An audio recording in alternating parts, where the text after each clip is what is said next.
Welsh Lesson 22A, Beginner-1, Sylfaenol, Taith Gwion, Pennod 30. Pan fi yr whole daily I gyd wedi ei hystedd o gwmpas y bwrdd, gwnaes I gofyn modryb delydd, pwy yw mam gi Sianed? Wel, y mae mam gi Sianed yn fam idd y wythar Sean at fodryb Betsan, graig dy wythar Dylan brawd dy fam. Gwnaeth modryb delydd dweud, a roedd hi'n byw yn yr ystafell yma until ei symud I gartref care pan oedd hi'n 14 years old or 420, lle she was hi'n 2 am 103.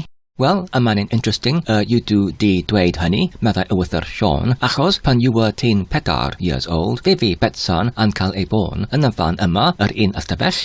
Well, mae'n ein sim roedd yn llawer o events important yn happen yn yr ystafell yma, gwnaeth modryb delydd ateb.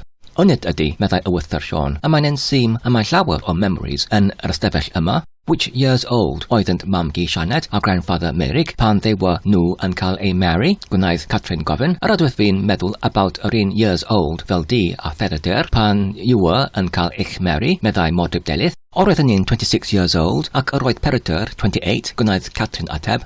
Wel, roedd mam gi Sianed a grandfather Merig yn ychydig younger than hynny, meddai y wythar Sean. Roedd mam gi Sianed dim ond 21 ac roedd grandfather dim ond 22 pan they were yn cael ei marry. Which years old roeddech chi pan you yn cael eich marry, mam a thad, gwnaeth Catrin gofyn. Well, meddai modryb delydd, fe I was yn cael fy marry pan roeddwn ni'n 23, fe I was yn cael fy marry pan roeddwn 25, meddai y wythar Sean.